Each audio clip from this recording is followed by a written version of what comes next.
Bonjour Claude Cancès. Bonjour. Vous avez résidé, si on peut dire, pendant 35 ans au mythique Quai des Orfèvres, que vous avez même dirigé pendant 3 ans. Et là, vous avez sorti un beau bouquin, un beau livre, comme on dit, sur le 36 Quai des Orfèvres. Comment vous est venue cette idée, ce projet? Oh, c'est très simple. J'étais, comme tous les vieux flics, périodiquement sollicité par les journalistes pour écrire mes mémoires.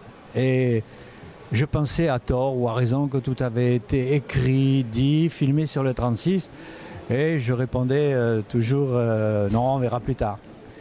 Et puis j'ai un fils qui a épousé une adorable petite parisienne d'origine normande en 2009. Et quelques jours après son mariage, lors d'un tête-à-tête, il me dit papa, si tu écrivais ton vécu. Je le regarde bien dans les yeux et il ajoute, ça me ferait tellement plaisir. Ah voilà, il a emporté le morceau. Il n'y a pas de souci, voilà été le déclic. Il y a deux mots qui reviennent beaucoup dans mes livres et dans mon langage, dans ma vie, la chance et le hasard. Et 3 jours après, je reçois un coup de fil d'un ami qui est encore en activité, Charles Dias, que j'ai connu à la criminelle.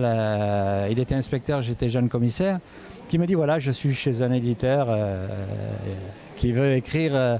Il cherche un flic qui a vécu longtemps au 36 pour écrire l'histoire du 36. Comme tu as vécu dans cette maison pendant 35 ans, tu es tout à fait désigné, qu'est-ce que tu en penses? J'ai dit écoute, m'embête pas, mais je vais réfléchir. Et il a compris que c'était tout réfléchi. C'était voilà.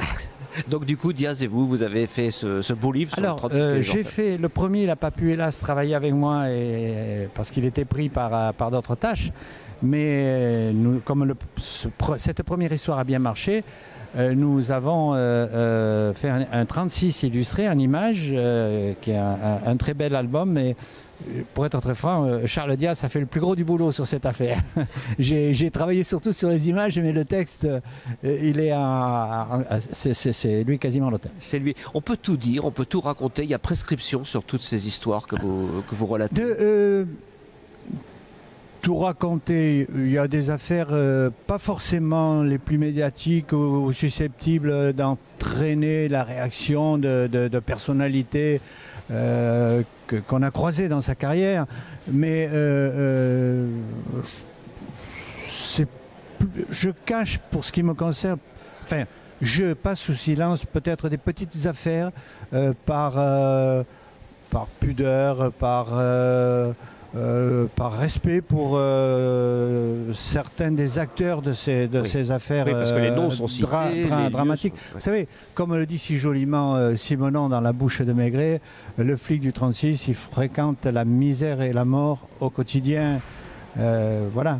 En tout cas, on découvre des tas de choses intéressantes. Je vais vous laisser le soin de rappeler le titre donc de cet album, si on peut appeler ça un album. Alors le premier livre, c'est l'histoire du 36 Quai des Orfèvres, voilà, qui est sorti en pocket l'année dernière. Oui. Le second, Histoire du 36 illustré. Et puis pour tout vous dire, j'en ai fait quand même 2 autres.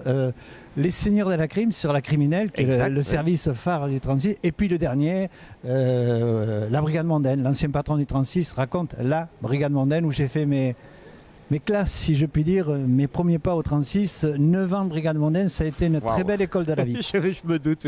Merci beaucoup à vous, Claude Cancès. C'est moi.